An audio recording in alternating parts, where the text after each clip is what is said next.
योगी जी, आपको न्यूज़ 18 को ये एक्सक्लूसिव इंटरव्यू देने का बहुत बहुत धन्यवाद। आज हम महाकुंभ के इलाके में हैं। चारों तरफ हम लोगों ने देखा कि क्या आयोजन है, भव्य, अलौकिक, एकदम आलीशान। थोड़ा आपके उससे जानना चाहेंगे कि इसको कैसे आप लोगों ने क्या काम, इस पे क्या लगा इतना बड़ा आयोजन करने में, और कुंभ के लिए आपका क्या मैसेज है दुनिया को? राहुल जी, मैं सबसे पहले न्यूज़ 18 की टीम का और आपका महाकुंभ क्षेत्र में हृदय से स्वागत करता हूं। जो कुछ भी आपको देखने को मिल रहा है पूरे प्रयागराज क्षेत्र में और इस महाकुंभ नगर में, आदरणीय प्रधानमंत्री जी के विजन का ये मूर्त रूप है। भारत की विरासत को उसका सम्मान मिलना चाहिए और एक सरकार का क्या दायित्व होना चाहिए उस आस्था को सम्मान देने के लिए, उसी का एक प्रतिफल है कि दिव्य और भव्य कुंभ इस रूप में आयोजित हो रहा है। हजारों वर्षों की विरासत को आज की पीढ़ी जान पा रही है और जो पीढ़ी काफी उम्र दराज हो चुकी है, उस पीढ़ी को भारत की इस पुरातन गौरव को अपनी अगली पीढ़ी को देने में भी गौरव की अनुभूति होगी कि हमारी विरासत अब सुरक्षित है और इसी भव्य और दिव्य रूप में आगे बढ़ेगी। यह दृश्य सनातन धर्म का वह दिव्य और भव्य स्वरूप है जिसका आज आप यहाँ अवलोकन कर रहे हैं, जिसके लिए हमारा सनातन धर्म जाना जाता था। भारत की ऋषि परंपरा ने कुंभ का आयोजन इसी भव्य और दिव्य तरीके से भारत की आध्यात्मिक और सांस्कृतिक विरासत को आगे बढ़ाने के लिए इस प्रकार के आयोजनों का शुभारंभ किया था। और ये तो प्रयागराज की धरती है, मां गंगा, यमुना और सरस्वती की इस त्रिवेणी में कोटि कोटि श्रद्धालु आकर के पूज्य संतों के सानिध्य में स्नान करके पुण्य का भागीदार बनता है। मैं पहले भी कुंभ में आ चुका हूं। 2019 में आपने भव्य अर्ध कुंभ का आयोजन किया था, उसमें भी आया था। मगर जिस प्रकार की भीड़ मैं इस बार देख रहा हूं, इस तरह की भीड़ पहले मौनी अमावस्या के स्नान में होती थी। आजकल लगभग रोज इस तरह की भीड़ दिख रही है। देखिए, ये जो आयोजन है जी, ये भारत की एकता का एक संदेश देने वाला एक समागम है। और ये सही बात कहा आपने कि मौनी अमावस्या जो मुख्य स्नान होता है कुंभ का, जी, मौनी अमावस्या को इस प्रकार की भीड़ दिखती थी, लेकिन अब इस प्रकार की भीड़ हर दिन नजर आ रही है। यानी पिछली बार 2019 में मौनी अमावस्या के दिन 4 करोड़ श्रद्धालुओं ने संगम में स्नान किया था और इस बार मकर संक्रांति के दिन ही 4 करोड़ श्रद्धालु संगम में स्नान किए थे। तो इस बार अब तक पिछले 10 दिन के अंदर 10 करोड़ से अधिक श्रद्धालु संगम में स्नान कर चुके हैं और आज 2 करोड़ से अधिक श्रद्धालु इस महाकुंभ क्षेत्र में यहां पर आ चुका है। सुबह से ही संगम में पवित्र स्नान में भागीदार बन रहा है और ये अनवरत सिलसिला 3 फरवरी तक चलता रहेगा। मेरा अनुमान है कि मौनी अमावस्या के दिन इस बार 19 से 3 से 5 गुने तक भीड़ होगी। 3 से 5 गुना। और कुल कितने लोग आपको लगता है कि यहाँ पे मेरा आएंगे? अनुमान है कि महाकुंभ क्षेत्र में 45 दिनों के इस पूरे आयोजन में दुनिया की तीसरी बड़ी आबादी के बराबर लोग यहां पर रहेंगे।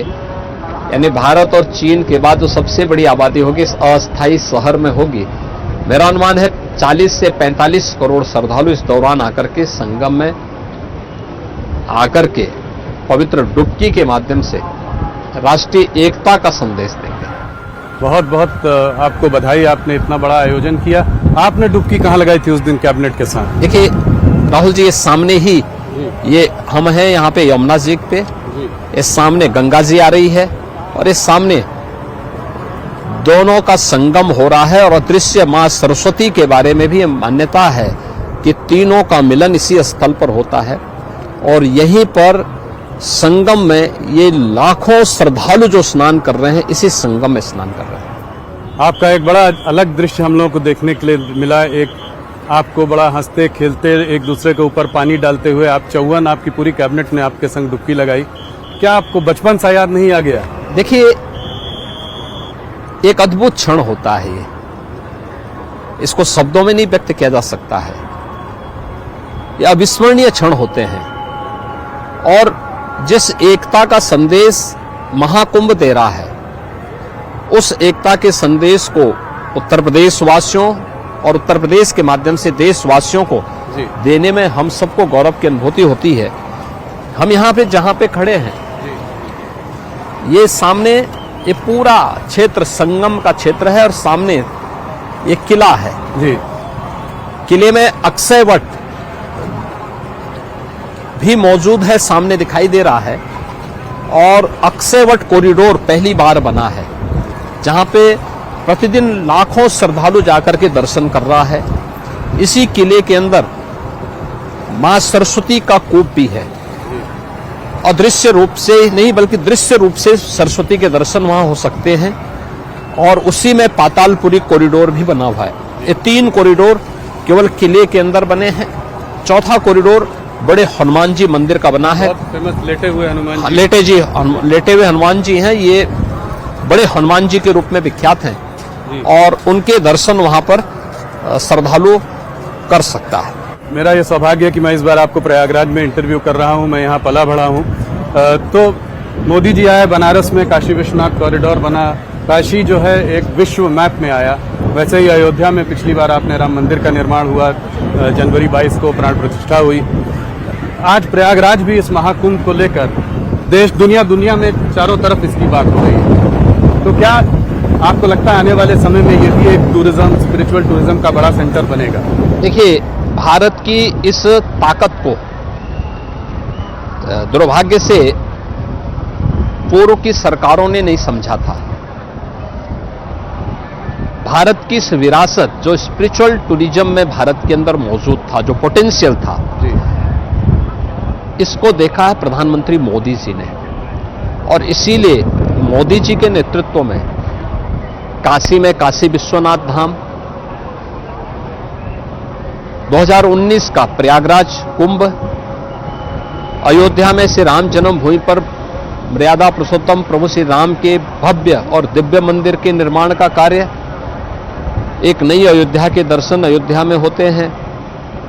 विंध्यवासिनी धाम में मां विंध्यवासिनी का भव्य और दिव्य धाम और कॉरिडोर का निर्माण, उत्तराखंड में केदारपुरी में केदारनाथ धाम, महाकाल में महालोक का धाम, ये सभी करोड़ों श्रद्धालुओं को अपनी ओर आकर्षित करके भारत की स्पिरिचुअल टूरिज्म की ताकत को दुनिया के सामने उस ताकत का एहसास करा रही है। और मुझे कहने में कोई संकोच नहीं कि आज से 8 साल 10 साल पहले तक उत्तर प्रदेश के अंदर टूरिज्म में उत्तर प्रदेश तीसरे नंबर पर था। आज उत्तर प्रदेश नंबर 1 पर है अपनी इसी स्पिरिचुअल ताकत के बल पे। और इससे न केवल यहां पे लोगों को नए अवसर मिले हैं, बल्कि आर्थिक उन्नयन में भी इसकी बड़ी भूमिका है। यहां की इकोनॉमी को भी इसने एक नई ताकत दी है। मैंने सुना है कि 7,500 करोड़ रुपए जो है लगे ये सब भव्य आयोजन करने में। यहाँ पे इस एरिया में इकोनॉमिक एक्टिविटी कितनी बढ़ी है सिर्फ इन दिनों में, इन 40-45? देखिए, मैं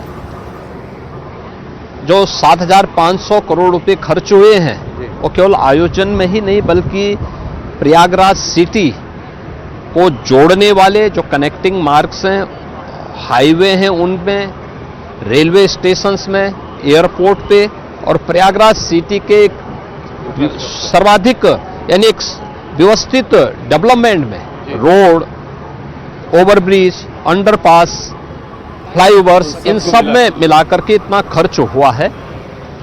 और ये सारी जो भी आप यहाँ पे समागम देख रहे हैं और अगले 45 दिनों के अंदर देखेंगे, इससे उत्तर प्रदेश की इकोनॉमी में कम से कम 2 लाख करोड़ रुपए का इसके माध्यम से ही ग्रोथ होने वाली है।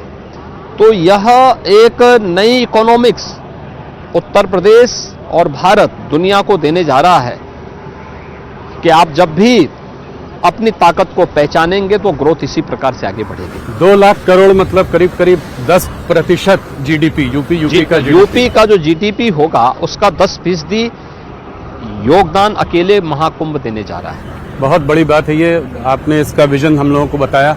आइए चर्चा जारी रहेगी, मंच में बैठते हैं। इसके पहले कि हम लोग चर्चा जारी रखें, थोड़ा सा हम अपने दर्शकों को दिखाना चाहते हैं कि ये कुंभ के आयोजन में क्या हुआ, लोगों ने कैसे रिएक्ट किया। हमने देश भर से लोगों से बात की है, कुछ ग्लोबल लोगों से भी बात की है, तो उसको हम लोग अपने स्क्रीन में दिखाएंगे।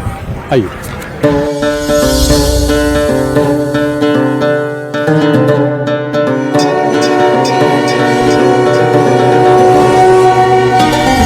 अंतरात्मा तृप्त हो गई, जो शांति मिली है अद्भुत अलौकिक, बहुत मजा आ रहा है। मोदी जी और जोगी ने बड़ा अच्छा काम किया है। This is a place that is filled with blessings, unlike any other on the entire planet. Ganga मैया के डुबकी लगाने में बहुत आनंद आया। हम सारे पुण्य पा गए। Bringing hundreds of millions of people together is a massive work to do. My gratitude to our Prime Minister Modi ji, together with Yogi ji, what he has done. It's unbelievable. We didn't expect it to have such a huge experience. Prayagraj प्रशासन की बहुत अच्छी व्यवस्था है। हर चीज अगर पूछते ना तो सही तरीके से बताते। इतना सुंदर नजारा अभी तक देखा नहीं मैंने। बहुत पावन फील हुआ, पहला ही महाकुंभ में करके बहुत अच्छा लग रहा है। धन्यवाद देना चाहूँगा मुख्यमंत्री योगी आदित्यनाथ महाराज जी का। आस्था का संगम है, पूरा जन सैलाब उमड़ा हुआ है। We can see with our eyes the reality of sadhana, of त्याग. हमका मन ये कह रहा है कि हम तो यही रहो।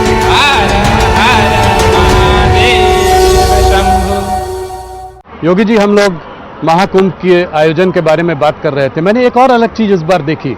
कल मैं बंबई से आ रहा था प्रयागराज, तो फ्लाइट में करीब 90 यंग प्रेसिडेंट्स ऑर्गेनाइजेशन के लोग थे। ये उद्योगपति हैं, अपनी बीवियों बच्चों के साथ, और वो भी सब आस्था इस तरह की है, सब डुबकी लगाना चाहते हैं संगम में। मैंने यूथ देखा है, ग्लोबल बहुत अट्रैक्शन है, ग्लोबल का अट्रैक्शन हरदम रहा, पर इस साल कहीं ज़्यादा। तो ये सब कैसे पॉसिबल हुआ, कैसे आपने आउटरीच किया इन सब के लिए? देखिए, महाकुंभ के आयोजन में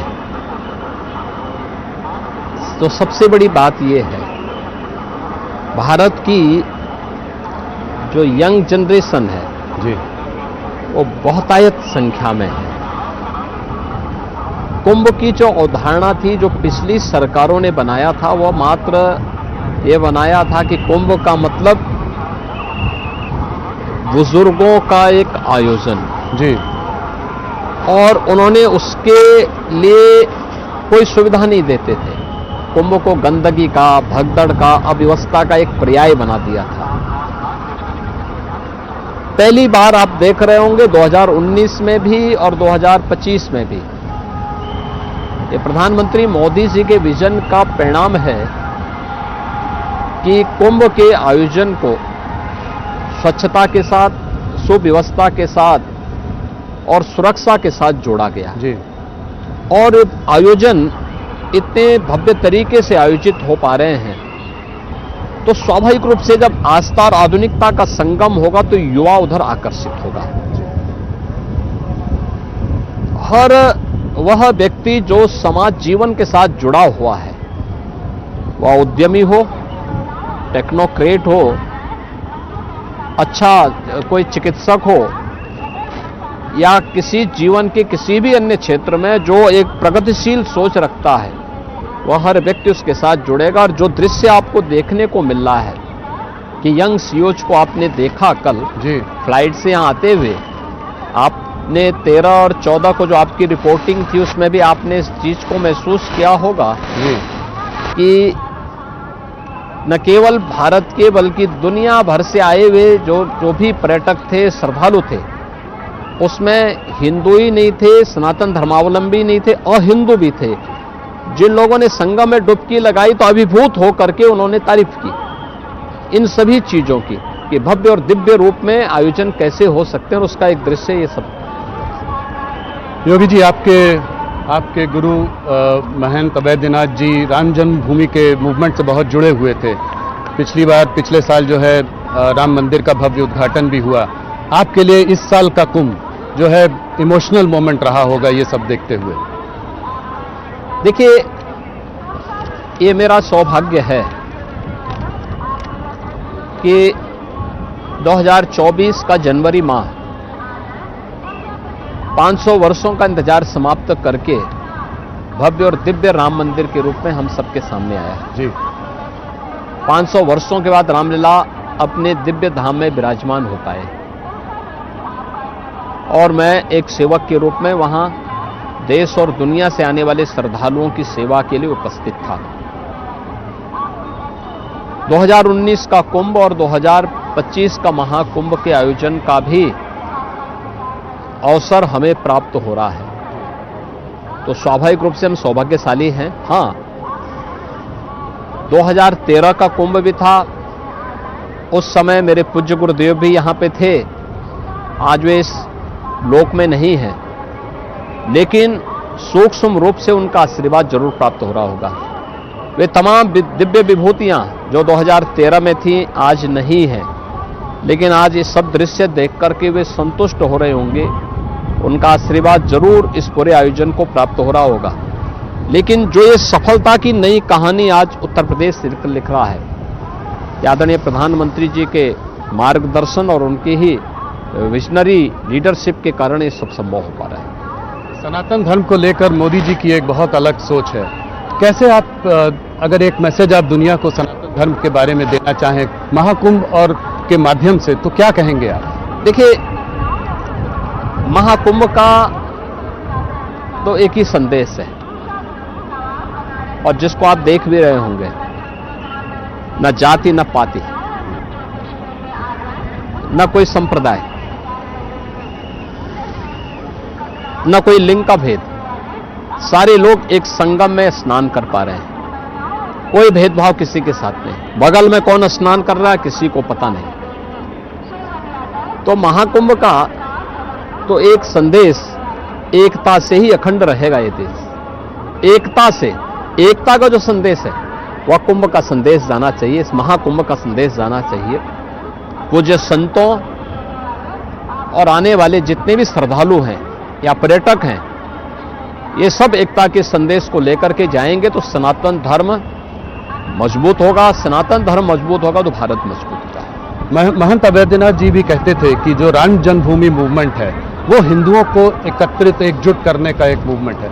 मंडल कमीशन ने जो है लोगों को, हिंदुओं को कास्ट में बांटा, वो मानते थे कि ये उसको जोड़ रहा है। अब जैसे ही आपने इतना बड़ा आयोजन किया, अब अपोजिशन पार्टी के नेता कह रहे हैं कि ये धार्मिक आयोजन का राजनीतिकरण है, इसको आप कैसे देखते? देखिए, मेरा ये मानना है और हम लोग ये मानते रहे हैं, गोरक्षपीठ ये मानती रही है कि समाज में दबे कुचले वंचित लोगों को उनका अधिकार मिलना चाहिए। दलित हों, वंचित हों, पिछड़ी जाति के लोग हों, समाज में गरीब तबके के लोग हों, सौभाग्य से स्वतंत्र भारत में उन सबको उनका अधिकार प्राप्त हो रहा है। लेकिन अपने राजनीतिक स्वार्थ के लिए समाज को बांटा जाए, जातिवाद के नाम पर, क्षेत्रवाद के नाम पर, भाषावाद के नाम पर, यह देशद्रोह से कम नहीं। यह अपने आप में एक देशद्रोह है। जातिवाद के नाम पर, क्षेत्र और भाषा के नाम पर आप समाज को बांटेंगे और सत्ता प्राप्त करके फिर परिवारवाद को बढ़ावा देंगे। वर्तमान भारत इसको स्वीकार करने को तैयार नहीं है, इसको नहीं स्वीकार किया जाना चाहिए। इससे देश कमजोर होगा। हमें बंटना नहीं है, हमें एक रह करके भारत को मजबूत बनाना है। भारत की मजबूती सनातन धर्म की मजबूती है, हर एक भारतवासी की मजबूती है। राहुल गांधी और अखिलेश यादव जी जैसे ऑपोजिशन के नेता कास्ट सेंसस की बात करते हैं, तो आपका क्या मत है? क्या आप कास्ट सेंसस के पक्ष में हैं या आप इसको एक खतरा मानते हैं? मेरा मानना है कि हर गरीब को, हर वंचित को, हर दलित को, हर पिछड़ी जाति के व्यक्ति को, हर गरीब को उसका अधिकार मिलना चाहिए और किसी भी संवेदनशील सरकार का यह दायित्व बनता है। और ये देश का सौभाग्य है कि पिछले एक दशक के अंदर आजाद भारत में पहली बार हर दलित, हर वंचित, हर गरीब, हर पिछड़ी जाति के व्यक्ति को उसका अधिकार प्रधानमंत्री मोदी जी के नेतृत्व में मिला। 4 करोड़ गरीबों को एक आवास मिल जाना, 12 करोड़ गरीबों के घर में शौचालय बन जाना, 10 करोड़ गरीबों के घर में एलपीजी के कनेक्शन जल जाना, 4 करोड़ गरीबों के घर में बिजली के निःशुल्क कनेक्शन उपलब्ध हो जाना, 80 करोड़ लोगों को फ्री में राशन की सुविधा लगातार पिछले 5 वर्ष से प्राप्त हो रही है। यह पहली बार हुआ है। हर एक तबके के लिए उस प्रकार की योजना, 12 करोड़ किसानों को किसान सम्मान निधि का लाभ प्राप्त हो रहा है। कोई किसी की जाति नहीं देखी गई, किसी के साथ भेदभाव नहीं किया गया। ये केवल जब मोदी जी के नेतृत्व में वेलफेयर की स्कीम सबका साथ और सबके विकास की भावना के साथ आगे बढ़ रही है, तब बांटने वाले लोग फिर जातीय आधार पर, क्षेत्र और भाषाई आधार पर बांटने की कुछ चेष्टा कर रहे हैं। भारत को और सनातन धर्मावलंबियों को खास तौर पर इससे सावधान रहना होगा। योगी जी, इसके बावजूद 2024 के चुनाव में आप लोगों ने 400 पार का, एनडीए ने 400 पार का नारा दिया, मगर ऑपोजिशन ने संविधान बदलने की बात जो कही, वो कहीं ना कहीं कुछ ना कुछ हद तक थोड़ी चिपक गई। और आप यूपी में अगर लें तो उम्मीद थी कि 2019 से भी ज़्यादा आंकड़े आएंगे, मगर आप लोग 33 सीटों में सिमट गए। क्या लगता है, क्या हुआ, कहां गलती हो गई? देखिए, इंडी गठबंधन विदेशी पैसों के बल पर उन्होंने इतना दुष्प्रचार किया है। किसी ने संविधान बदलने का दुष्प्रचार किया, किसी ने आरक्षण समाप्त करने का दुष्प्रचार किया, किसी ने कोई अन्य दुष्प्रचार किया। तमाम प्रकार का दुष्प्रचार करते करते इन लोगों ने सोशल मीडिया प्लेटफॉर्म का और डिजिटल मीडिया का भी का माध्यम बना करके इन्होंने उस समय जो कुछ भी दुष्प्रचार किया था, जनता को चुनाव के बाद उसका एहसास हो पाया। और आज आप देख रहे होंगे फिर से जनता जनार्दन उनको जवाब दे रही है। अभी हरियाणा का चुनाव हुआ था, भले ही लोकसभा चुनाव में 50% सीटें उन्होंने पाई थी, 50% बीजेपी ने पाई थी, लेकिन लोकसभा चुनाव के बाद विधानसभा के चुनाव में Bharatiya Janata party full majority के साथ वहां सरकार बनाने में सफल हुई। महाराष्ट्र के अंदर उन्होंने उस समय सफलता प्राप्त की थी, लेकिन विधानसभा चुनाव में फिर से भारतीय जनता पार्टी ने वहां फुल मेजॉरिटी के साथ सरकार, एनडीए की सरकार बनाने में सफलता प्राप्त की। उत्तर प्रदेश के अंदर 9 उपचुनाव हुए, 9 में से 7 भारतीय जनता पार्टी पाई और मात्र 2 पे इंडी गठबंधन सिमट करके रह गया है। ऐसे ही अन्य क्षेत्रों में भी इस प्रकार के परिणाम सामने आए हैं। इसलिए आज के दिन पर उनका झूठ का पर्दाफाश हो चुका है, जनता उनकी वास्तविकता समझ चुकी है और ये भी जानती है कि संविधान की प्रति लेकर के घूमने वाले लोग ये वही लोग हैं जिन्होंने बाबा साहब भीमराव अंबेडकर का अपमान किया था, जिन लोगों ने संविधान का गला घोंटने का काम किया था, अपने राजनीतिक स्वार्थ के लिए संविधान में संशोधन करते रहे। ये वही लोग हैं। अब ये बहुत दिनों तक ये लोग सरवाइव नहीं कर पाएंगे भारत की राजनीति में। तो योगी जी, अगर इस बात को आगे बढ़ाएं तो 2027 के उत्तर प्रदेश के चुनाव में आप किन मुद्दों को लेकर लोगों के बीच में जाएंगे? देखिए, हमारे मुद्दे तो बहुत साफ हैं जी। हमें विरासत और विकास को आगे बढ़ाना है, गरीब कल्याणकारी योजनाओं को लेकर के आगे बढ़ाना है, सुरक्षा का बेहतर माहौल देना है, सबका साथ और सबके विकास के भाव के साथ भारतीय जनता पार्टी और एनडीए 2027 के चुनाव में भी आगे बढ़ेगी और फुल मेजॉरिटी के साथ अपनी सरकार फिर से यूपी के अंदर बनाएगी। तो लॉ एंड ऑर्डर के मुद्दे के अलावा और कौन से मुद्दे उठाएंगे? मैंने कहा ना, विरासत भी है तो विकास भी है। वेलफेयर की स्कीम भी है। हर गांव, हर गरीब, हर किसान, हर नौजवान, हर महिला, इन सभी के हितों को प्राथमिकता देते हुए सरकार अपना कार्य कर रही है। उत्तर प्रदेश में जो आपके एलाइज हैं वो कितने महत्वपूर्ण रहेंगे? मैं देख रहा था आपने प्रेस कॉन्फ्रेंस में सबको आगे बुलाया, आपने राजनाथ जी की बात लोग करी। मंत्रिमंडल के भाग हैं तो मंत्रिमंडल में सभी लोग मिलकर के निर्णय लेते हैं और यहाँ पे सभी लोग आए थे, तो मंत्रिमंडल के सामने जब फोटोग्राफी की बात आई तो हमने कहा भी हमारे सभी सहयोगी दलों के लीडर्स भी सामने आ जाए। तो ये माना जाए हम साथ साथ हैं, सभी लोग साथ में हैं, आगे साथ रहेंगे। आपने हरियाणा और महाराष्ट्र में एक शानदार जीत की बात करी, बहुत बड़ा कमबैक रहा और बहुत कन्विंसिंग विक्ट्री रही दोनों जगह। महाराष्ट्र में तो बहुत बड़ी जीत रही। आपने एक नारा दिया उन दिनों, बटोगे तो कटोगे। तो मैं ये जानना चाह रहा था आपसे कि ये नारा आपके कहाँ से आया, कैसे सोचा, और इसका अर्थ थोड़ा समझाएं हमको। देखिए मैं हरियाणा चुनाव के दौरान मथुरा मुझे जाने का अवसर प्राप्त हुआ था। रात्रि को मैं मथुरा में था, सुबह मुझे वहां पर आगरा में दुर्गादास राठौर की प्रतिमा का अनावरण करने का अवसर प्राप्त हुआ। दुर्गादास राठौर मध्यकाल में एक बहुत प्रतापी सेनापति थे, जोधपुर राजा के। तो स्वाभाविक रूप से उस समय दुर्गादास राठौर के बारे में कहा जाता है कि जब जोधपुर के राजा महाराजा जसवंत सिंह को औरंगजेब परास्त नहीं कर पाया, उन्होंने उनके साथ समझौता किया और समझौते में इस बारे में कहा कि भाई आप अफगानों पे हमला करिए, मैं पीछे से आपकी सहायता करूंगा। राजा जसवंत सिंह जी जब अफगानों पर हमला करने के लिए निकले तो इसी में धोखे से औरंगजेब ने पीछे से हमला किया और राजा जसवंत सिंह उस युद्ध में शहीद हुए। उनका पुत्र अजीत सिंह साथ में था, रानी साथ में थी। जब सेनापति दुर्गादास राठौर ने देखा कि राजा को मारने के बाद अब ये राजकुमार को मारना चाहते हैं, तो उन्होंने राजकुमार और रानी को ले जाकर के एक आश्रम में उन्हें रखा और फिर वहां से उनको दूर लेके चले गए। जब राजकुमार अजीत सिंह बड़े हुए तो उन्होंने फिर जोधपुर का राजा उन्हें बनवाया।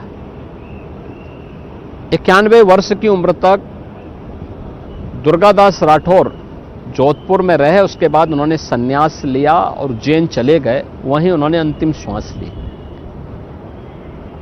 उस पूरी परंपरा के प्रति राठौर तेलीय परंपरा, तेलीय जाति से जुड़े हुए जितने भी लोग हैं, आगरा में वो मूर्ति लगाना चाहते थे, लेकिन कुछ लोग समुदायों के द्वारा विरोध किया जा रहा था। हम लोगों ने दोनों समुदायों को बुला के बात की, अंततः समझौता हुआ, फिर मूर्ति स्थापित हुई। तो उसी में मैंने कहा था कि बटोगे तो कटोगे, एक रहोगे तो नेक रहोगे। और मैं आभारी हूं आदरणीय प्रधानमंत्री जी ने एक रहोगे सेफ रहोगे के माध्यम से पूरे देश को इसके साथ जोड़ने का संदेश दिया है। और मैं मानता हूं महाकुंभ का भी यही संदेश है कि एकता से ही अखंड रहेगा देश। देश अखंड रहेगा तो देश सुरक्षित रहेगा, सनातन धर्म सुरक्षित रहेगा। सुरक्षित है तो हर जाति, हर मत, हर मजहब, हर संप्रदाय, हर पंथ भी सुरक्षित रहेगा। और सुरक्षा है तो समृद्धि अपने आप आएगी। मैं एक चीज आपसे समझना चाह रहा था कि आपके पहले कार्यकाल में लॉ एंड ऑर्डर एक बहुत बड़ी प्रॉब्लम आपने सॉल्व की, उसका आपको जनता ने आपको दोबारा बहुत बड़ी जीत दिलाई।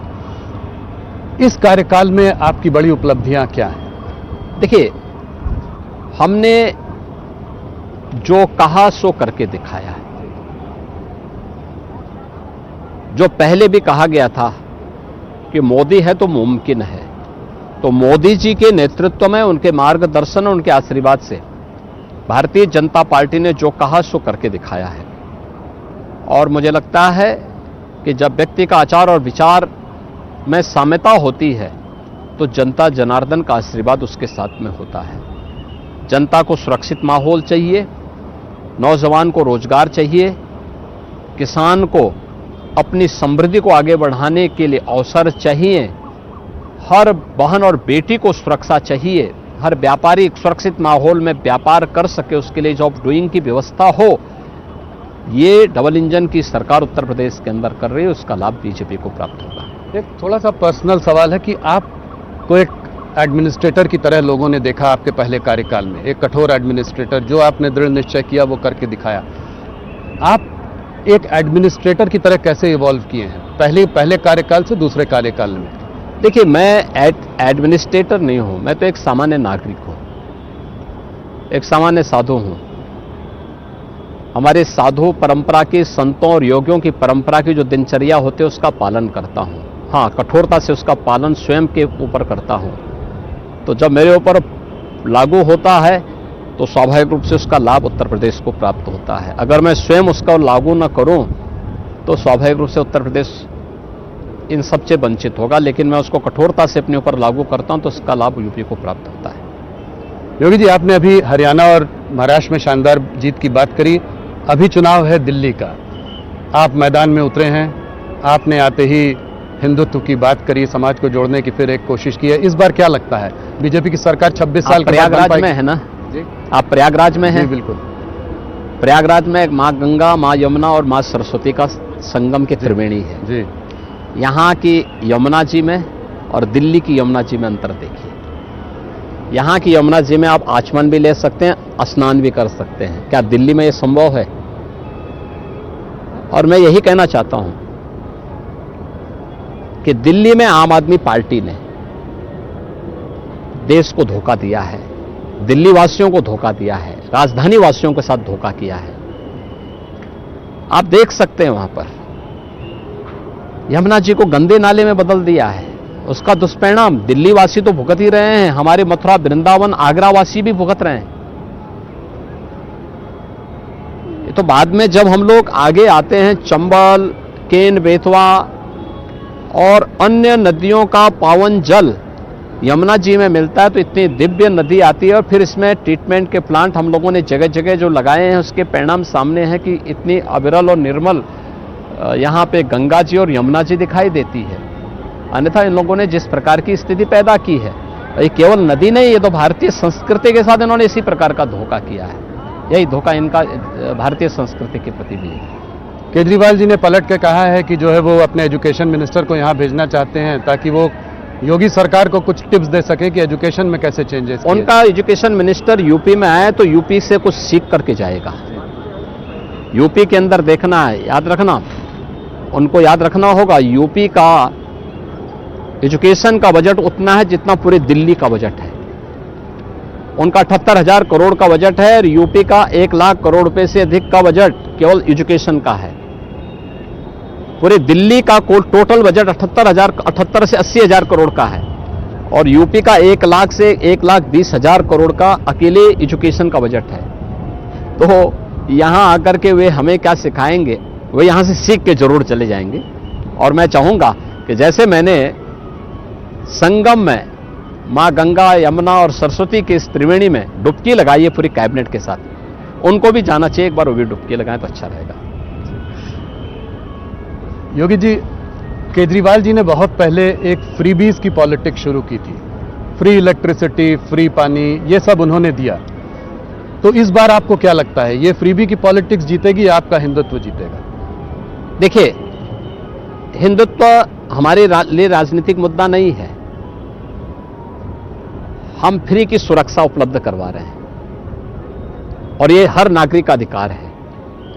वेलफेयर की स्कीम जहां जिसको जो आवश्यकता हो तो हम उपलब्ध करवा रहे हैं। ये डबल इंजन की सरकार से उपलब्ध करवा रही है, लेकिन खैरात बांटने की प्रवृत्ति, क्योंकि ये खजाना प्रदेश की जनता का है, मेरा नहीं है, मेरा व्यक्तिगत नहीं है, मुझे कोई राइट नहीं इसको लुटाने का।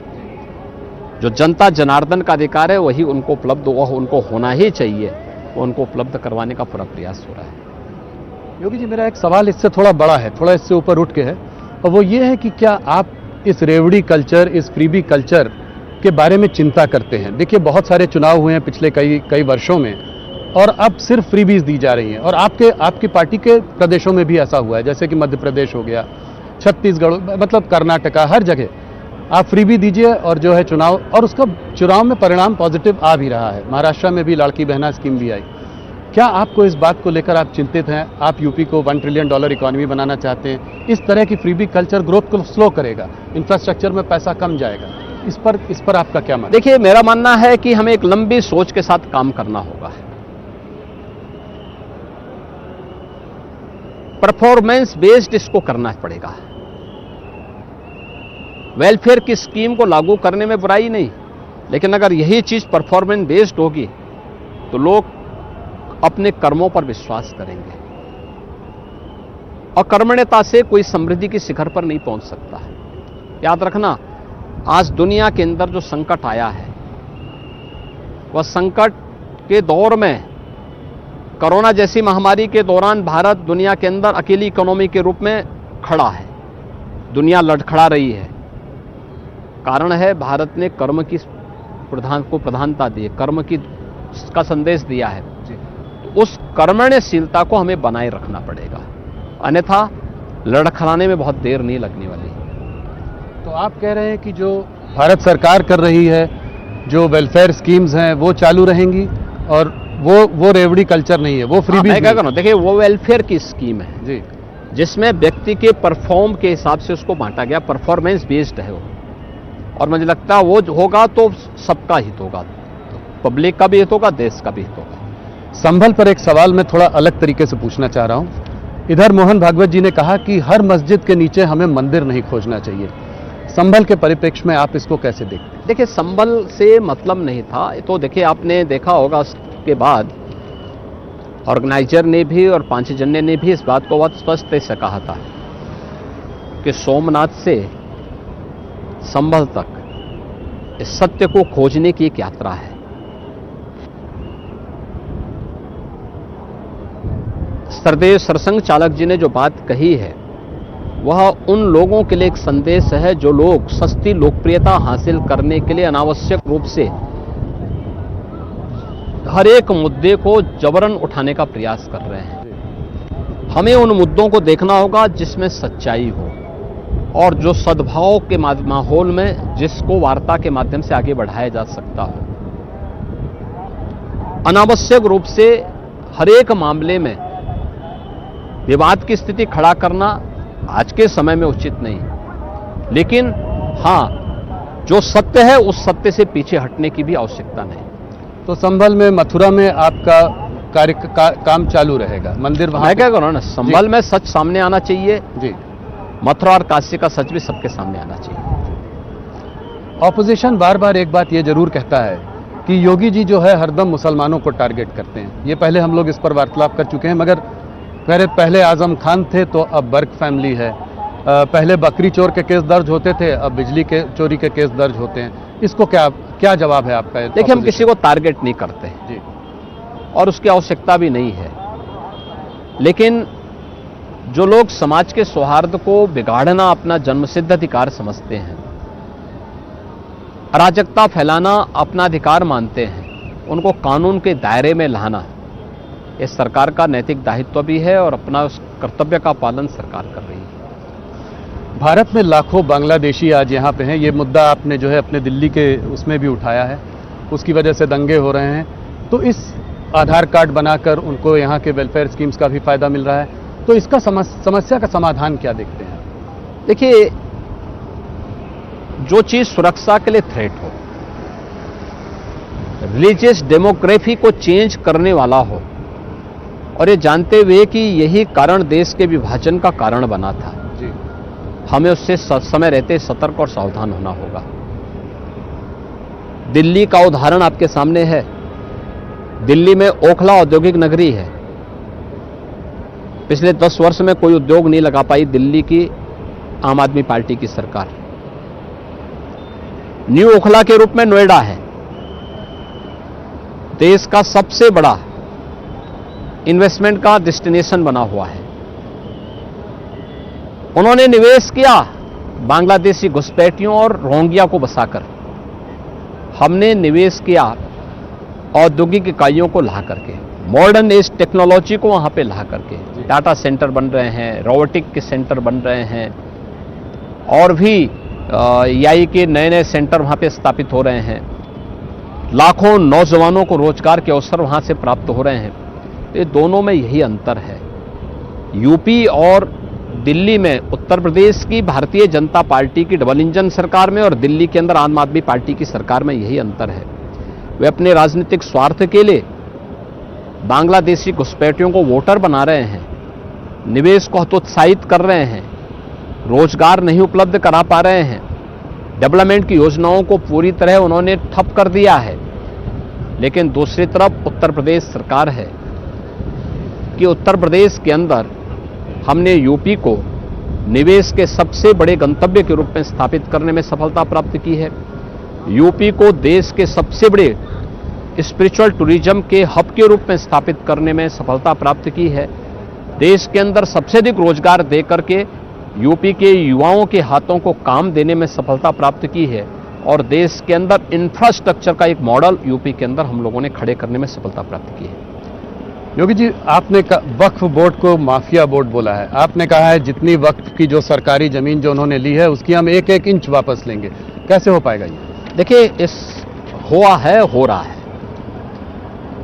मुझे ये बात तब कहनी पड़ी जब अयोध्या के लिए, काशी के लिए, प्रयागराज के लिए, संभल के लिए, हर एक जगह के लिए उनके दावे आने लग गए कि ये तो वक्फ की लैंड है।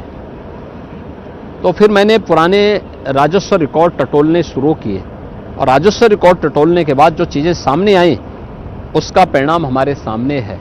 हम लोग देखने में सफल हुए कि इनके दावे गलत थे, इसलिए हमने कहा कि वक्फ बोर्ड को कोई माफिया बोर्ड मत बनाओ, अन्यथा यूपी का माफिया टास्क फोर्स इस पे कार्रवाई करना प्रारंभ कर देगा।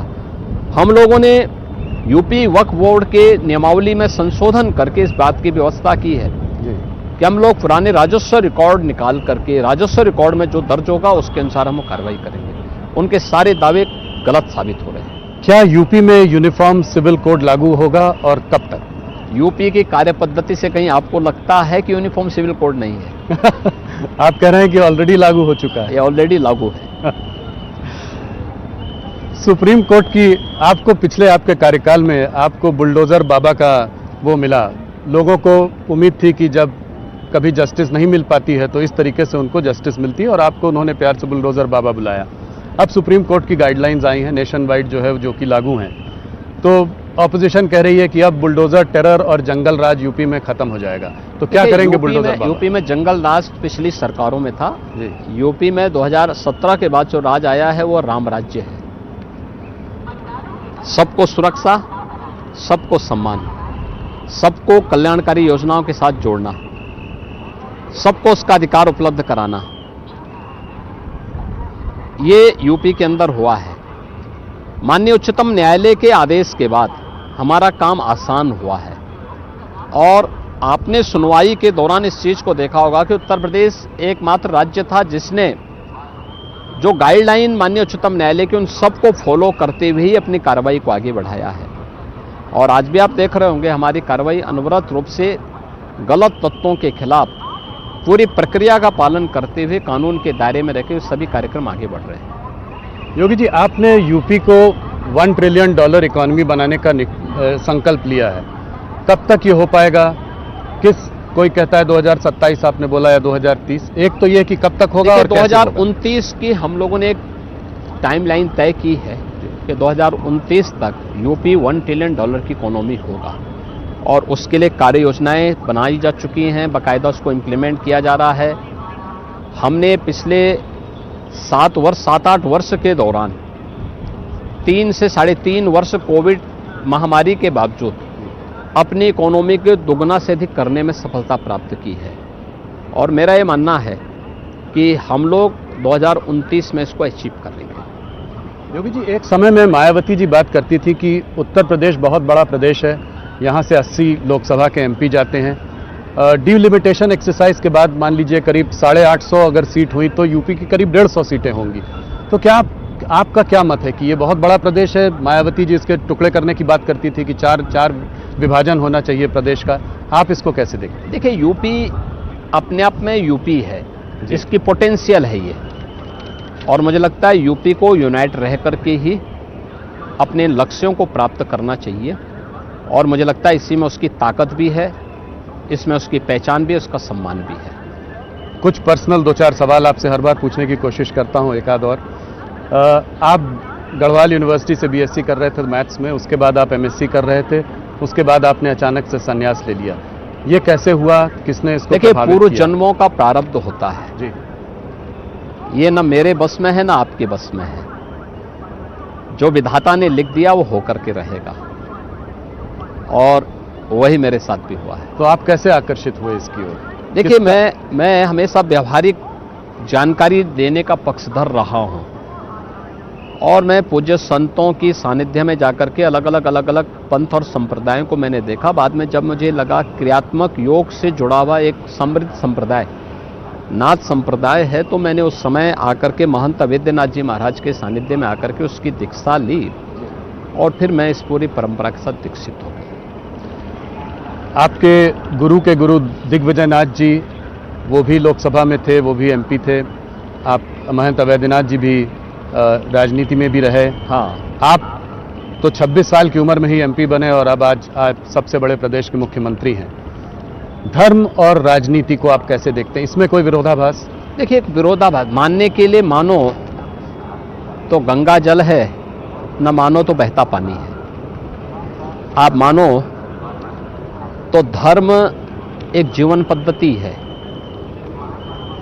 जो सदाचार, कर्तव्य और नैतिक मूल्यों का एक प्रवाह है, जिसमें व्यक्ति और समाज का जीवन टिका हुआ है। क्या कोई राजनीति कर्तव्य से विमुख हो सकती है? सदाचार और नैतिक मूल्यों से विमुख हो सकती है? राजनीति इसके सापेक्ष चलेगी तो समृद्धि को प्राप्त करेगी, इसके निरपेक्ष होगी तो पतन को प्राप्त करेगी। योगी जी, जब आप गोरखपुर आए तब आप मात्र 21 साल के थे। उस वक्त गोरखपुर माफिया की गिरफ्त में था, 2-3 बड़े माफिया डॉन्स थे, आए दिन हत्याएं होती थी। क्या आप जब वहां आए तो उससे कुछ सीख मिली कि आगे आप कैसे, आपकी आज सोच जो है क्या उस वक्त? देखिए, मैं जब 1992-93 में गोरखपुर आया था, सचमुच स्थिति बहुत खराब थी। 3-4 तो बड़े बड़े माफियाज थे ही, उनके गुर्गे अलग से थे। गोरखपुर का हर व्यापारी, हर उद्यमी गुंडा टैक्स देता था, हर चिकित्सक गुंडा टैक्स देता था। और अगले 2-3 साल तक मैंने भी सब अनुभव किया, कैसे व्यवस्था को पूरी तरह पैरालाइज करके रखा हुआ था। कोई भी सरकार रही कि माफियाज के सामने किसी की कुछ नहीं चलती थी। लेकिन 1996 के बाद जब मुझे लगा कि अब चुप बैठने से काम नहीं होने वाला है, क्योंकि कोई तो उनके सामने बोलता नहीं है, सारी मशीनरी उनके सामने वो मौन है, तो मुझे स्वयं फील्ड में उतरना पड़ा था उनके खिलाफ, और बोलता था, मैं लड़ता था, विरोध होते थे। और सांसद बनने के पहले पहले हम लोग लगभग गोरखपुर के माफिया राज को कंट्रोल कर चुके थे। हमने हर व्यापारी की बैठक की, हर चिकित्सक के साथ बैठक की, हर उद्यमी के साथ बैठक की। मैंने कहा भी कोई गुंडा टैक्स नहीं देगा, और मत दो इन गुंडों को टैक्स। अगर दोगे तो अपने लिए दुर्गति करोगे। और मुझे प्रसन्नता है कि गोरखपुर का हर व्यापारी, हर व्यक्ति विश्वास किया। आज वहाँ पे एकदम शांति है, सुरक्षा है, और पूरा प्रदेश के अंदर उसको लागू करने में, जब मुख्यमंत्री बना तो मुझे उसको लागू करने में सफलता मिली। बहुत खतरनाक काम था उस वक्त, उनसे लड़ना कोई सामान्य बात नहीं, क्योंकि वे सब सत्ता प्रायोजित थे। सत्ता का संरक्षण उन माफियाज को था। लेकिन आज मुझे लगता है कि जो संघर्ष है वह न्यू बनी आगे प्रदेश के माफिया से लड़ने में। योगी जी, आपने बहुत छोटी उम्र में अपने फैमिली को छोड़ दिया। आपके फैमिली के बारे में लोग ज़्यादा जानते भी नहीं हैं। थोड़ा बहुत जो हम लोग जानते हैं, आपकी एक बहन है, वो एक टी स्टॉल चलाती हैं। आपके एक भाई शायद सूबेदार हैं, हो सकता है मैं कुछ गलत भी हूँ। एक भाई आपके पत्रकार हैं, एक जो है गोरखनाथ कॉलेज में काम करते हैं। तो इस तरह के सामान्य वातावरण में आप पले बढ़े, आज आप प्रदेश के मुख्यमंत्री हैं। क्या इनसे बातचीत हो पाती है? क्या मिल पाते हैं? क्या याद आती है? देखिए, ये मेरा सौभाग्य है कि मेरा जो जैविक परिवार है, मेरे परिवार के जो भी सदस्य हैं, वे लोग मेरे कार्य में, मेरे किसी भी धार्मिक या राजनीतिक कार्य में किसी प्रकार का कोई हस्तक्षेप उस अभियान के साथ कभी नहीं किए। यहाँ तक कि मेरे पास भी नहीं आते। उनमें से मुझे लगता है किसी ने भी गोरखनाथ मठ नहीं देखा होगा, अभी तक नहीं देखा होगा। और कुंभ में भी मैं मेरे लिए इस पूरा परिवार जो यहाँ आ रहा है सब मेरे लिए परिवार जैसा है। तो मुझे इन सब की सेवा करने में आनंद की अनुभूति होती है और मैं मानता हूं इनका जो पुण्य होगा ये सब पुण्य उन लोगों को भी प्राप्त हो जाएगा। एक आखिरी सवाल, राजनीति में आने के बाद लोग सत्ता लोभी हो जाते हैं, परिवारवाद होता है, परिवार के बारे में सोचते हैं, अपने बच्चों के बारे में सोचने लगते हैं। एक योगी इस सत्ता लोभ से कैसे दूर रहता है? और अगर आप आज मुख्यमंत्री नहीं होते तो योगी आदित्यनाथ क्या कर रहे होते? मैं एक योगी के रूप में अपना काम कर रहा हूं, आगे भी काम करता, उसमें कोई वो नहीं। मेरा मिशन एक ही है, सनातन धर्म को मजबूत करना, भारत की मजबूती के लिए काम करना। पूरा जीवन भारत माता के चरणों में है, सनातन धर्म के लिए समर्पित है।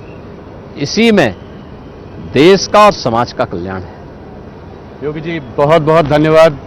मैं खुद प्रयागराज में पला बड़ा हूं, तो ये मेरा सौभाग्य है कि आज मैं पहली बार प्रयागराज में, वो भी महाकुंभ के पावन पर्व में आपका इंटरव्यू कर रहा हूं। हमारे दर्शकों की तरफ से आपको बहुत धन्यवाद। राहुल जी, आप यहाँ पर आए हैं, आपका और आपकी पूरी टीम का मैं महाकुंभ नगर में अभिनंदन करता हूं। और ये सुंदर दृश्य जो आप देख रहे हैं सामने, ये त्रिवेणी का है, संगम तट का है। मुझे लगता है कि जो करोड़ों दर्शक हैं न्यूज़ 18 के, उन सबको ये दृश्य देखने का और इसको, इस भव्य स्वरूप को देखने और इससे अभूत होने का एक अवसर प्राप्त होगा। बहुत बहुत धन्यवाद। धन्यवाद जी।